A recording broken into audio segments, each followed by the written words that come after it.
Tillykke med din lille søn. Steveland Hardaway Judkins. Tak, Sø. Ja, er han ikke vidunderlig? Jo, bestemt. Han er helt perfekt. Eller... Nusse. Du er så smuk. Alt er perfekt i din mors øjne. Det er måske lige det, der er problemet, Mrs. Hardaway. Undskyld, Sø. Det forstår jeg ikke. Hvordan kan det være et problem? Det er det heller ikke. Men der er opstået et problem. Nu har jeg været her temmelig længe. Lige knap 2 måneder. Ja, det var ikke meningen, det skulle ske så tidligt. Men se, så klarede han den fin og velskabt. Men han fik ført ild i kuvøsen og... Men det er da godt ikke. Alle har brug for masser af luft. Nej, det er ikke godt, Mrs. Hardaway. Din søn har af den grund mistet synet. Gud velsigne, der er din søn, men der er intet vi kan gøre. You need a miracle. Det vil jeg ikke finde mig. Jeg skal nok få ham til at se, om det så vil tage mig hele mit liv.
Ja, og som han kan. Det er som om det stråler ud af ham.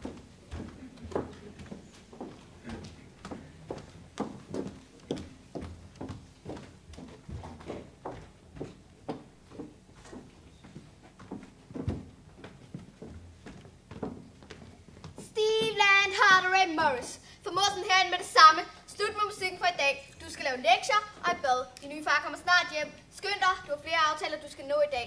Først skal du hen til The Preacher, og bagefter til møde med de der spejdere. Det er talentspejder, mor, og han hedder Mr. Whiter fra bandet Miracles. Hvor har du gjort dig beskidt?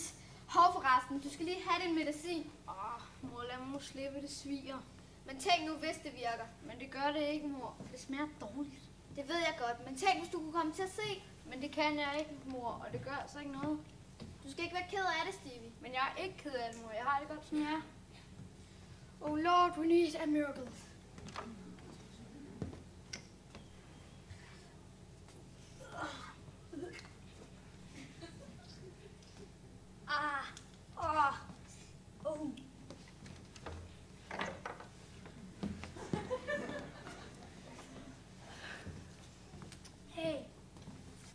Hey Stevie, du skal ikke være bange. Nej, far. Det er jeg heller ikke. Far gør, som jeg siger, ikke? Jo, far.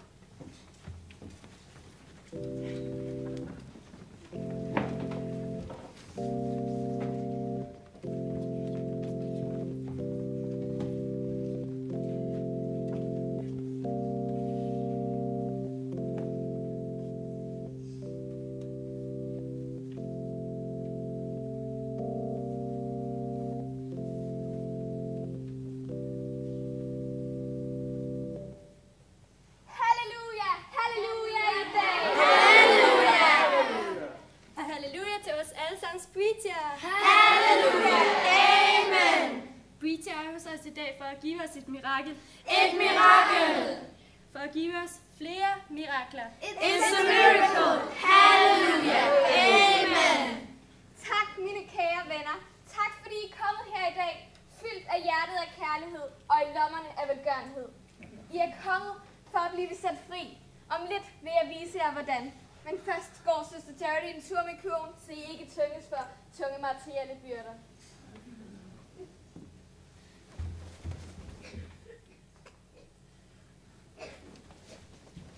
Jeg kan mærke en sønder til stede, som i dag er kommet her for at blive sat fri.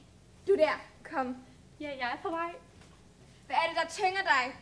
Du smuk dame. Det er fordi, jeg spiller. Jeg spiller og taber alle mine penge.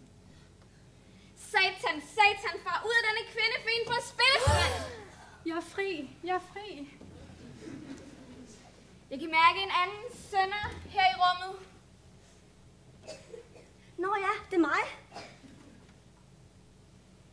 Hvad er det, der tynger dig, du smækre lille... jeg mener, uskyldig lille barn. Jeg har så ondt i maven. Meget mærkelige smerter, der angriber mig lige pludselig, og så... Det lyder da helt forfærdeligt. Satan, far ud af denne kvinde, fri for smerter. Er der flere sønner til stede? Her er han. Han er kun 11 år blind. Jeg beder dig, hjælp ham. Vi har brug for et mirakel. Hey, jeg kan gå. For Satan, Satan, giv ham synet igen. Halleluja, det er et mirakel. Halleluja! Amen!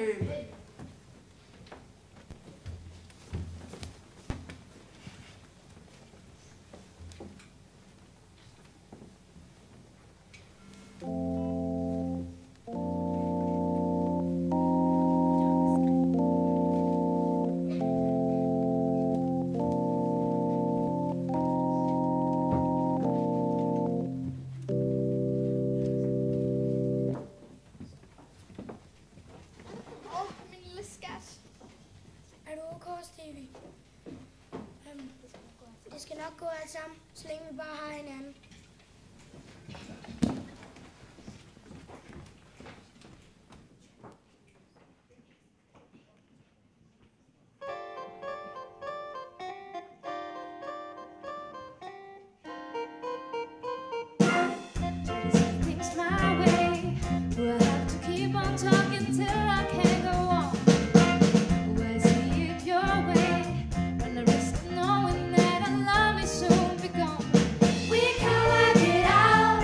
We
Lad os ikke komme for sent til det Motown med, for det kan da kun blive bedre, end det vi lige kommer fra. Så skat, nu er du rigtig fin. Husk nu, at det er os, der skal til møde, og ikke dig.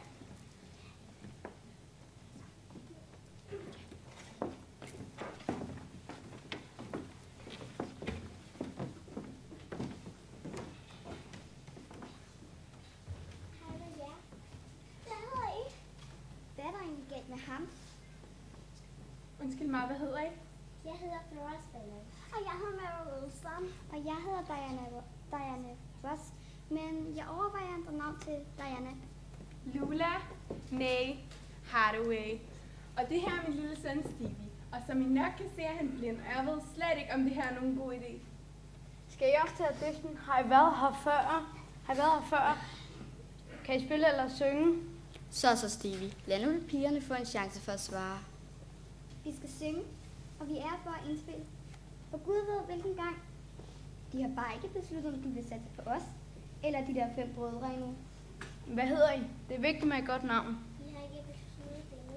Det skal i hvert fald ikke være sådan noget metal. Du ved, ligesom sådan noget som Jackson metal. Du ved, ligesom sådan noget som Jackson 5.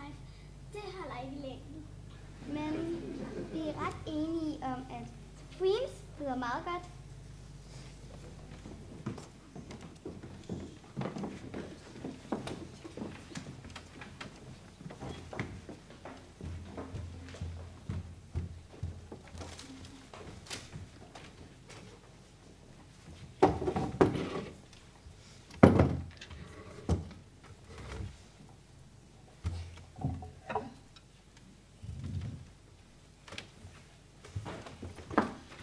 Nå, lille ven, lad mig høre. Kan du synge? Om jeg kan synge? Ja, det skulle jeg mene. Og kan du spille for noget? Ja, hvad skal jeg spille?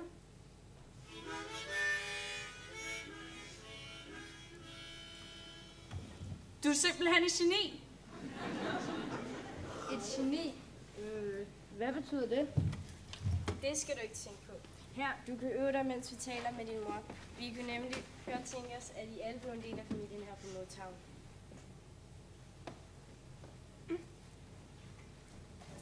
Så Stevie, vent nu lige lidt. Vi skal ikke gennem din mor først. Nå, ja, når kan jeg starte? Vi skal gennem din mor først. Hun er noget skægt i spillet nok.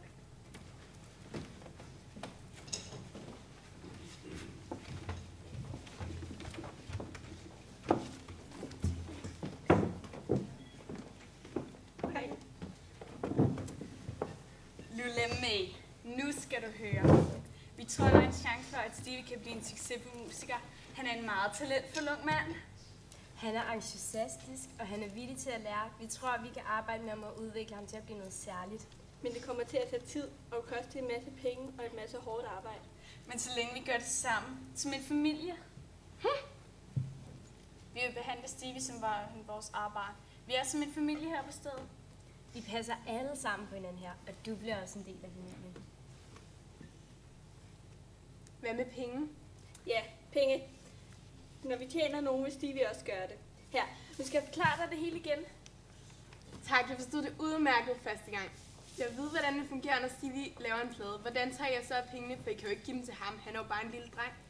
Jo, nu skal du høre. Pengene, hvis han tjener nok selvfølgelig, vil blive varetaget af en fond. Og hvad er så det? Det er en særlig bankkonto, og når Stevie bliver 21, får han de penge, han har til gode. Ja, det står alt sammen her på side 8. Når han bliver 21, så han får ingen penge, indtil han er 21. Altså, vi vil jo selvfølgelig betale alle hans udgifter. Han er jo mindreårig. Og hvem bestyrer den fond? Det gør vi. Og hvorfor kan hans mor ikke bestyre den? Fordi det har vi det ikke så godt med. Og det er så sådan, det er. Han arbejder for jer, og ingen andre end jer tjener noget på det i 11 år. Jeg ved, det ikke kan være rigtigt. Men på den måde er pengene beskyttet. Det lyder ikke rigtigt. Men det er en vidunderlig mulighed for Stevie. Du vil vel ikke tage den mulighed fra ham, vil du? Du skal ikke formulere det på den måde. Jeg passer bare på min dreng. Og dig selv, ikke? Hvad mener du med det? Hvorfor fortæller du os ikke bare, hvad du har i tankerne for et lille vidunder, var? Nu går jeg. Det her lyder ikke rigtigt i mine ører. Og dreng har det fint, hvor han er. Stevie, kom her! Hvad er der, mor? Vi går hjem nu. Jamen, vi skal også lige komme, og vi skulle lige til at... Vi hører ikke til her. Jo, mor. Jeg gør.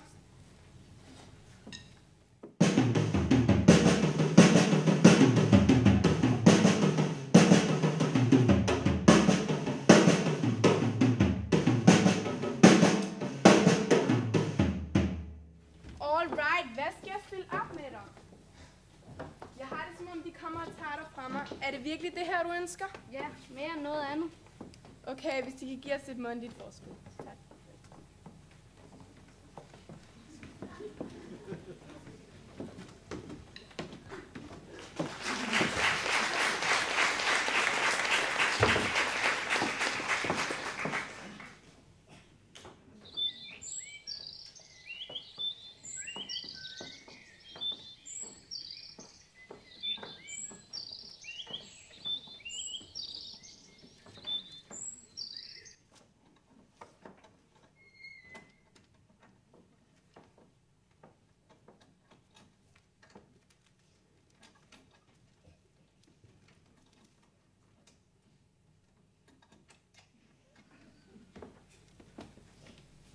Nej, har du set. Så er der nyt om lille Stevie Wonder igen. Det lille vidunderbarn.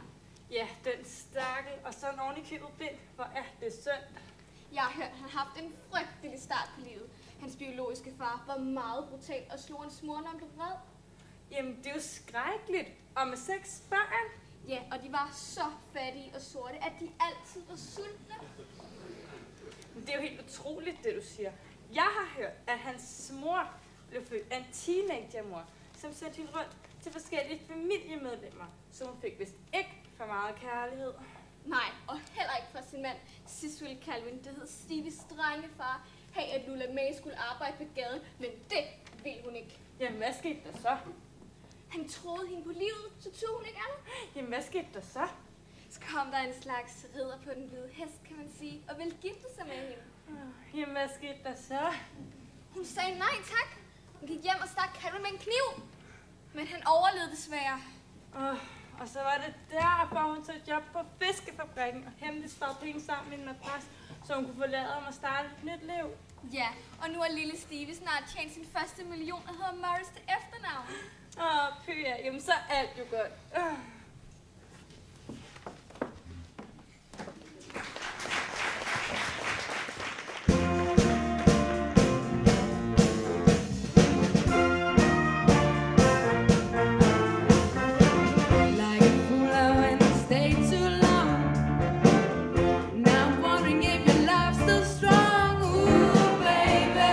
Here I am, signed, sealed, delivered, I'm yours.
på mit kontor. Ja, der er noget, rektor, jeg kan tale med dig om. Steve, lad blive bekymret. Ja, det er det. Din musik tager så alt for meget tid, og du har igen ikke afleveret din stil, fortæller din lærer mig. Det er 2 stile. Det var fordi, jeg skulle spille. Ja, det kan godt være, men du må forstå, at sådan en som dig ikke mange muligheder her i livet. Hvis du bliver til noget, må du stoppe med alt det musikhalløj. Tænk på, du er fattig, du er sort. For ikke at nævne, hvis du er blind. Der er ikke noget derude i verden for en fattig, sort, uddannet og blind mand. Og i øvrigt synes jeg, du er en diva med et stort ego. Vi vil i hvert fald anbefale, at der gøres noget.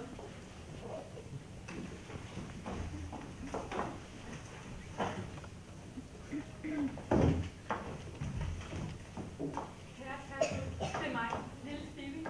Vil du ikke nok bede mig at beholde musikken? Jeg lover, at jeg vil gøre mit allerbedste. Please, please, please. Amen.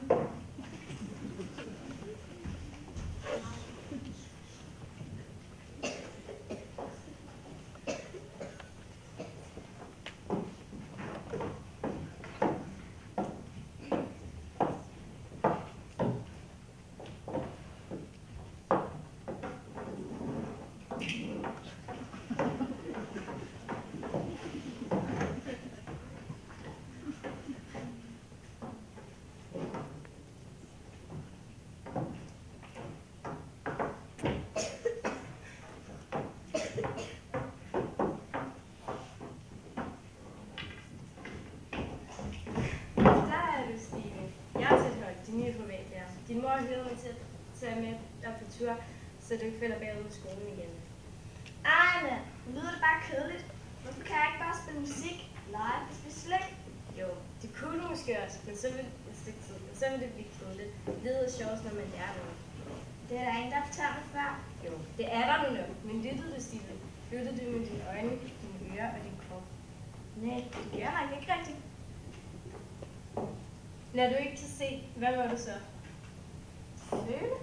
Ja, Stine. Og lytte til det, du føler, så kan du se mere end alle andre til sammen. Ja, okay. Det var godt.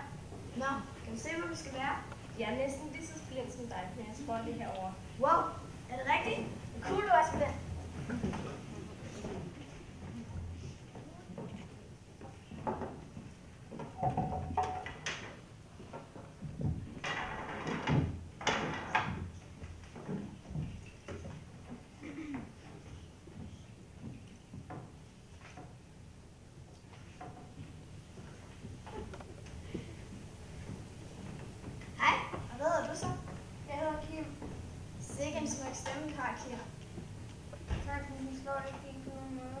Jeg kan altså ikke skrive noget pænt til dig, men får en helt særlig metode. Tak.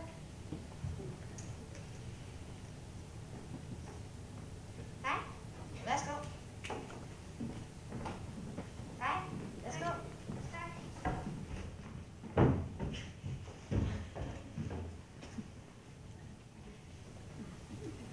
Nå, vi skal videre, Kim. Rette med dig. Stevie har koncert i aften. Okay, tak for i dag, og god koncert.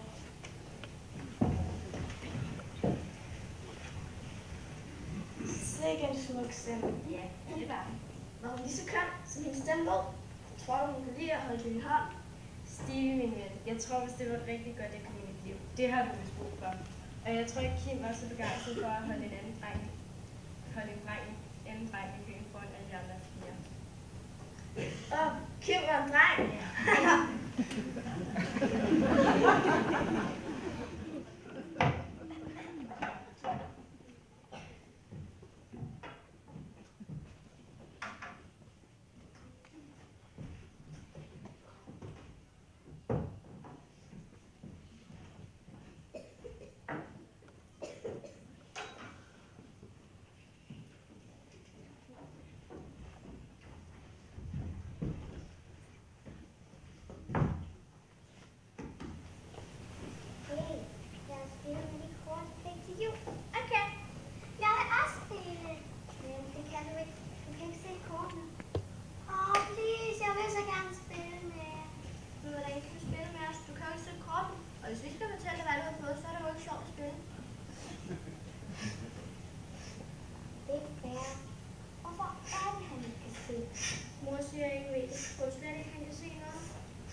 Det skulle jo ligesom ske på et tidspunkt. Det lå ligesom i kortene, at de ville forlade os. Ja. Men sikke en tur, det har været. Og sikke et profit. Guldfuglen er flot. Ja, fløjet. Som en boomerang. Hvad mener du? Ja. Da han opsagde sin kontrakt, vidste jeg, at jeg måtte gøre alt for, at han ville blive. Så han er ikke flot. Altså, jeg har måske gjort noget dumt. Jeg har givet ham den største frihed, en musiker kan have i kontrakt med et pladeselskab. Ja, din snedige røv. Så kan du ikke blande dig i, hvad en indspiller producerer. Nej, jeg skal bare finde mig lyden af kuglekast og konstant klinger ind i kasseapparatet. Radioavisen, god aften. Vi kan her til aften meddele, at Steve Morris, bedre kendt som Steve Wonder, har været indblandet i en bilulykke. Steve sad på forsædet af en bil, der kørte ind i ladet på en mindre læsset lastbil med træstammer. En af stammerne blev angiveligt slynget gennem forruden på bilen og ramte Steve i hovedet. Han blev kørt til Rowan Memorial Hospital og ligger nu i koma. Hans tilstand betragtes som kritisk og til udlandet.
Stevie, er du der?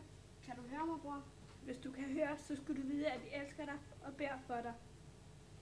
Stevie! Stevie, min lille skat! Mor har nu, skat. Det skal nok gå alt sammen. Vi passer på dig. Hey, Maine.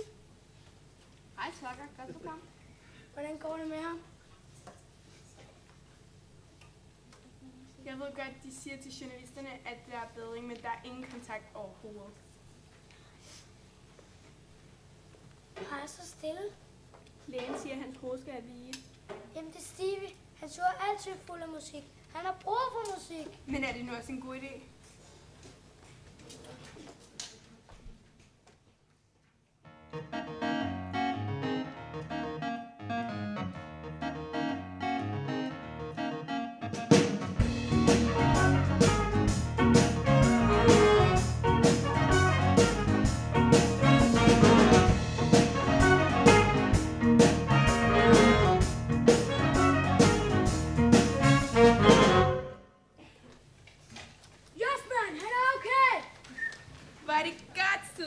Det skal nok blive okay.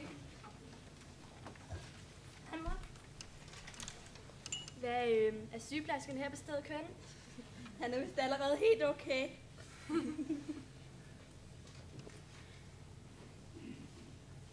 Er det kaffe? Ja. Ej mand, helt ærligt. Jeg kan ikke lugte noget. Jeg kan heller ikke smage noget. Helt ærligt. Bare rolig, skat. Lægen siger, det bare er en normal forbigående følge af din hovedskade. Det var godt. Hvor er jeg glad for at være i live. Hvis ikke jeg kørte før, vil jeg nu værdsætte hvert et øjeblik. Føle hvert et øjeblik. Se med mit hjerte. Se med dit hjerte. Amen. Og jeg er glad for at være blind. Jeg kan se meget mere af livet på denne måde.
family's waiting for a special blessing to come their way, but they ain't trying to get on knees and praise. Shame on them.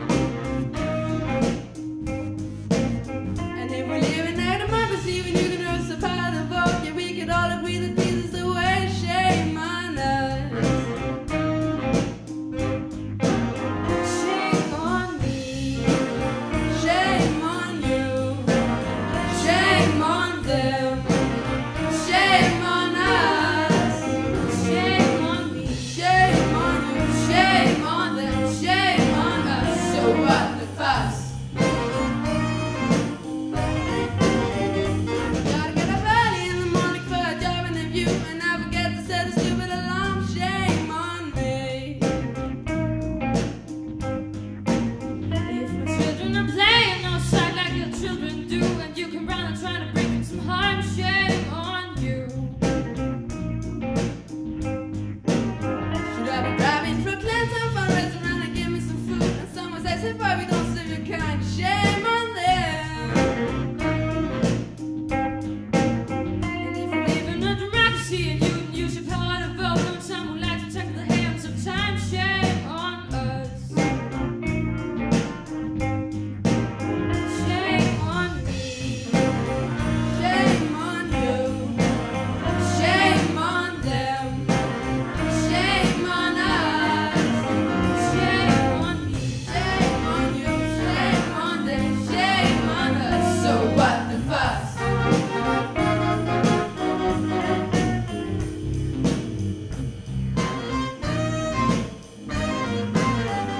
Go to the dance party without my dancing shoes, and everybody dances on my bad feet. Shame on me.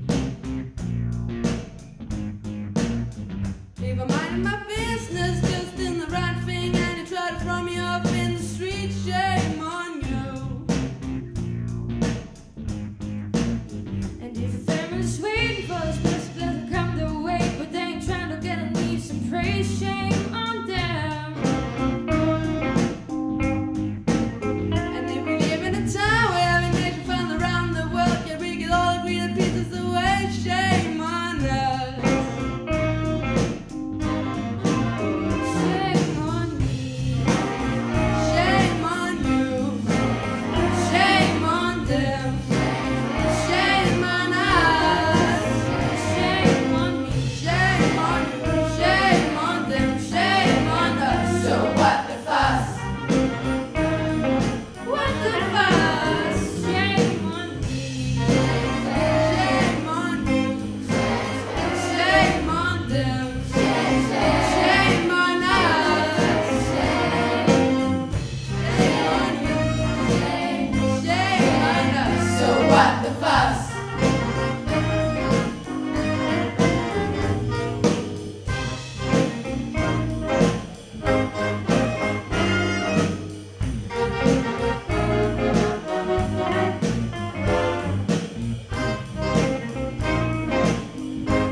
en strøm! Ja.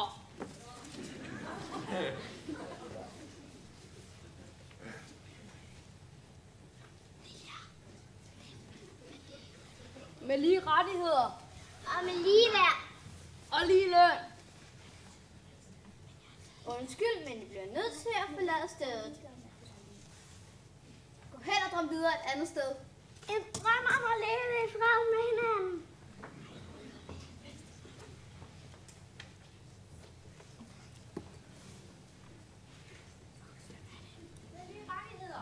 Med lige rettigheder, det har jeg altså.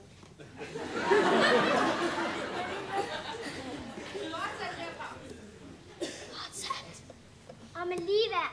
Og lige løn. Jeg er ligeglad med alt det der lige. Gå hen og drøm videre et andet sted. En drøm om at leve i fred med hinanden. Er vi ikke færdige? Det er vi ikke færdige. Vi har meget mere at sige. Og vi er ikke færdige med.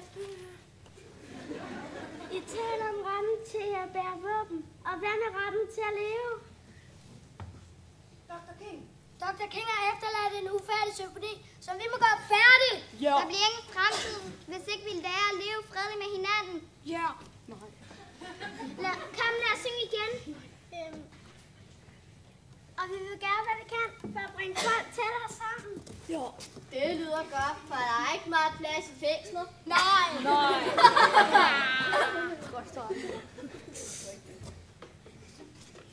I er hermed arresteret. Hvad? Arresterer du mig? For at synge? Ja, du forstyrrer verdensfreden. Er vi ikke færdige med at synge? Ja, det er ikke det, men det er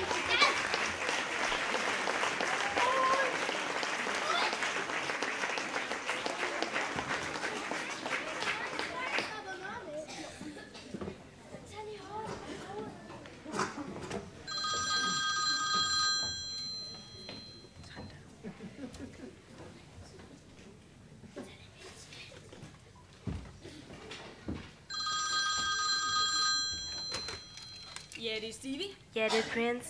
Jeg vil bare sige tak for sidst. Dejligt at være med på The First. Ja, sikke en fest. Ha' det godt, ikke? Tak, i lige måde. Hej med dig.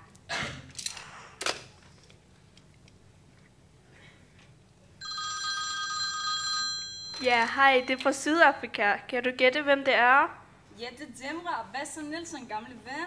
Jeg vil bare lige sige tillykke med din lille nye søn. 7 børn, det er godt. Og født på din egen fødselsdag. Jeg vil gerne give ham et navn, hvis det er okay. Ja, sounds good. Jeg tænker, at du skal kalde ham Mandler. Ja, det er jo nærliggende. Tak, en ven. Hils omkring dig.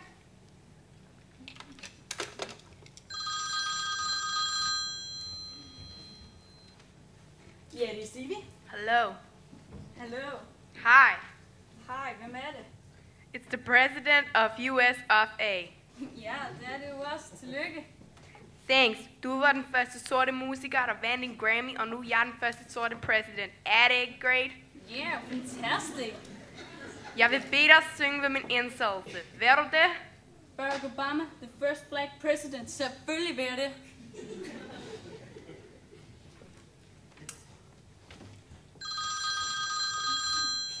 Ja, det er Stevie. Ja, det er mor.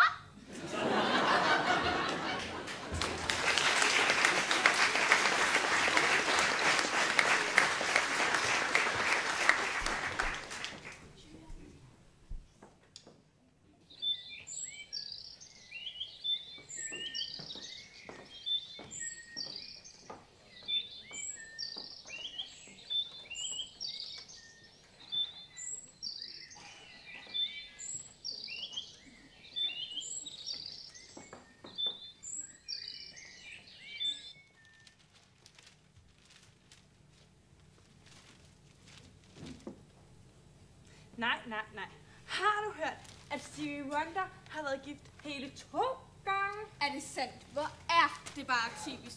Bare fordi man er kendt og tjener masser af penge? Og han er ordentligt købet gode venner med alle sine ekskærester. 5 af dem efter meget lange forhold. Det er jo forarveligt, og ham som altid synger om kærlighed. Og nu skal du bare høre. Han har 7 børn med 3 forskellige, og de er alle sammen en stor familie.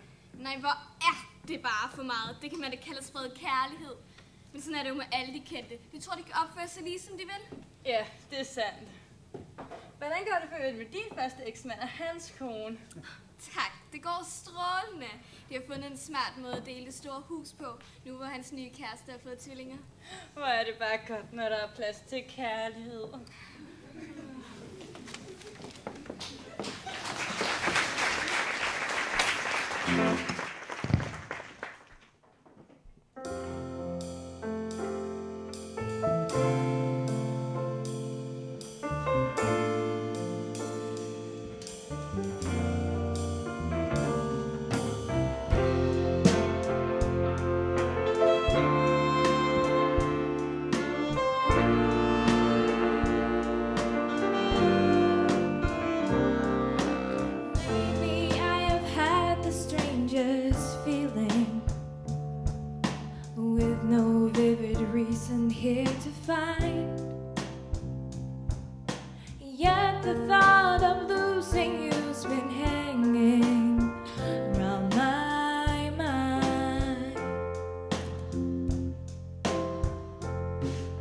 Far more frequently you wearing perfume.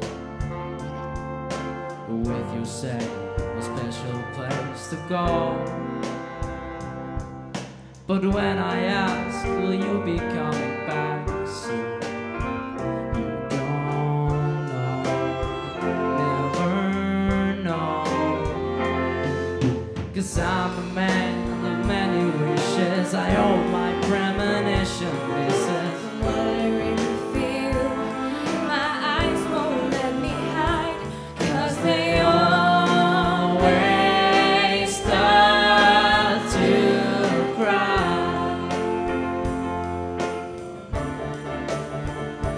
'Cause this time could mean goodbye.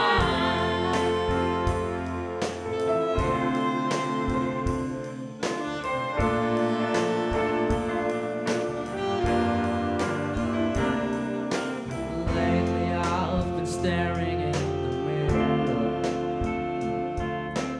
very slowly picking me apart, trying to tell myself I have no reason with your heart.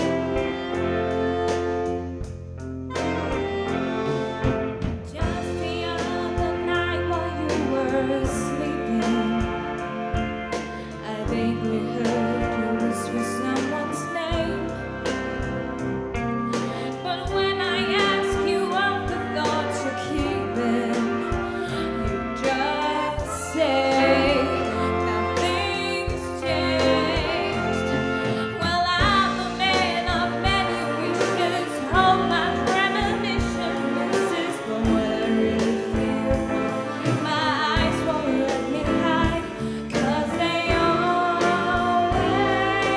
start to cry. 'Cause this time could mean goodbye.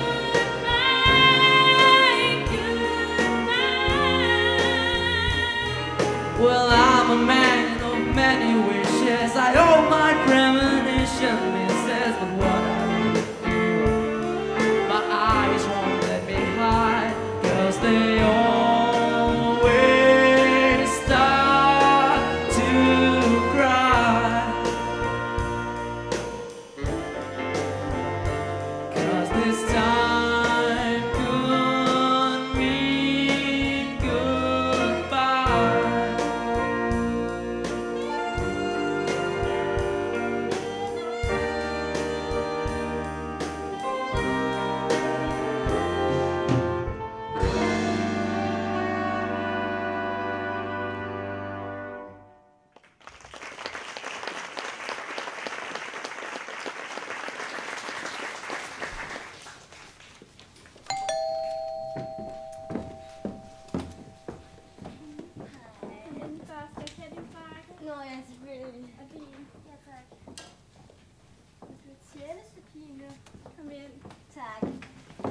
det dog et fint og smukt sted, du har her, Lula. Så fint og dyrt og stort. Ja, jeg er blevet velsignet. Vil I have noget champagne? Ja, tak.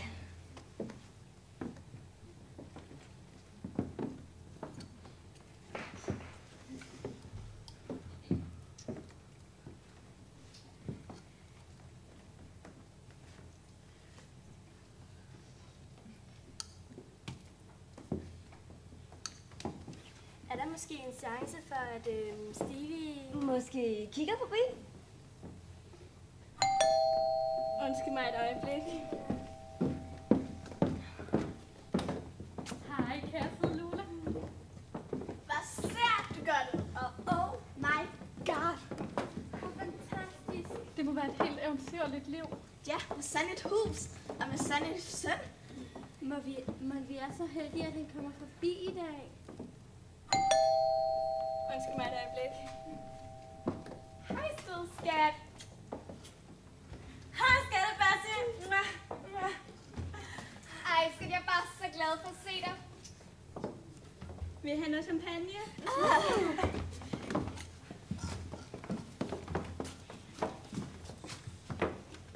Det er en fantastisk champagne. Ja.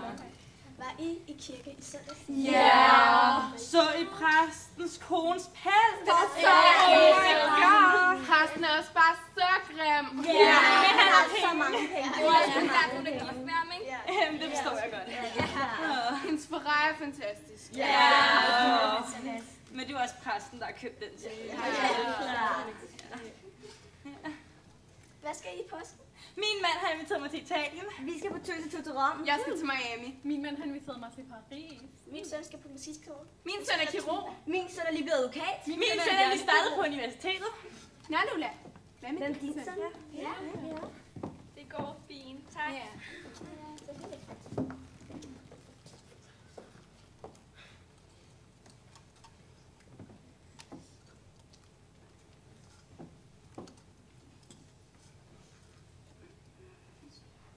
Se, hvad klokken er blevet. Jeg må nok gå nu. Skulle vi ikke nå noget? Jo, jeg tror, vi skulle i teateret nu. Jeg tror, jeg har glemt en aftale. Nej, har jeg glemt noget? Okay. Hej. Tak fordi I ville komme. Kære skat, fornøjelsen var helt på min side. Skat, jeg elsker far dit hjem. Simpelthen elsker det. Ej, det var bare så skønt. Simpelthen bare skønt. Ja, jeg må sige én ting. Og hvad det kan? Du må have bedt til Gud som et pakæsel for at få alt dette. Tak fordi du kom.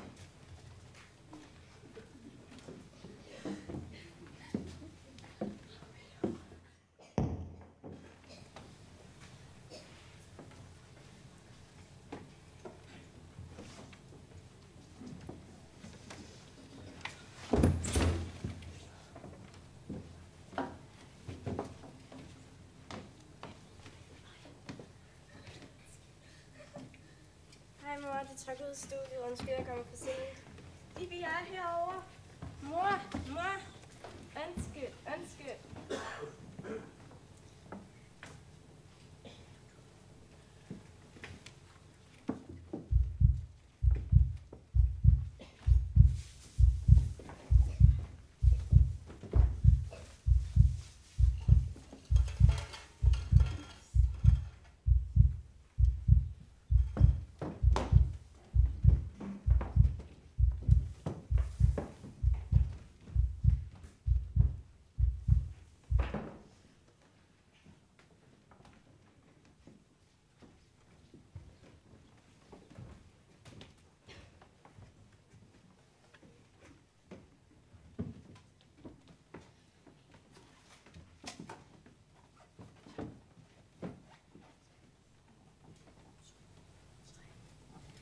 Velkommen, kære publikum. Vi skal i dag møde et helt enestående menneske. En mand, som har trodset både mørke, vold og fattigdom. Han har opnået helt utrolige resultater med sine talenter. Og her er han i egen høje person, Stevie Wonder!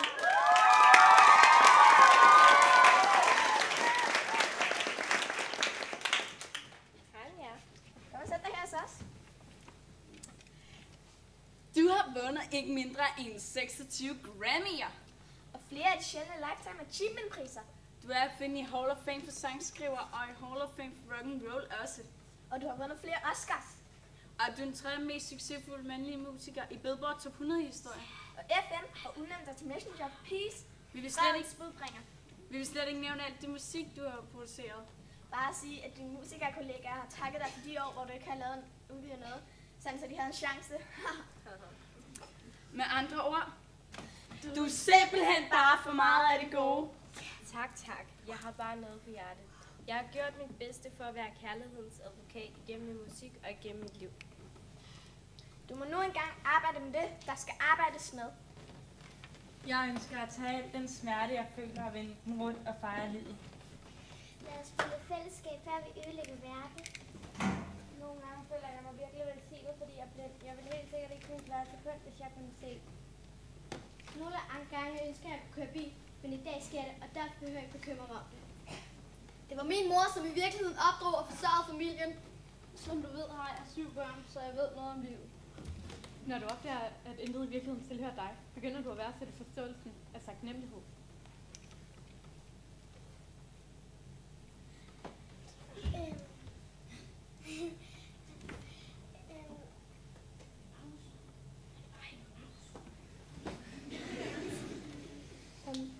Når jeg ikke har flere sange i mig, og jeg bare siger, Gud, please, giv mig en sang mere, så bliver jeg helt stille, og så skærende. Jeg tror på kvinder, det gør jeg virkelig. Min mor havde en regel om, at jeg ikke må gå over vejen alene. Men jeg fandt på en måde at gøre det alligevel. Jeg er hverken værre eller bedre end alle andre. Hjerner bliver modne i meget forskellige aldre. Du kan ikke leve livet efter andre menneskers forventninger. Bare fordi mænd ikke kan bruge hans øjne, betyder ikke, at han ikke har visioner. Sjovt. Jeg har aldrig følt det at være blind som en klods i benet. Heller ikke det at være sort. Min mor var min største lærermester. En mester i medfølelse, frygtløshed og kærlighed. Hun var essensen af kærlighed. Verden har brug for meget mere kærlighed. Ikke had, ikke fordomme, men mere fællesskab, fred og forståelse. Punktum.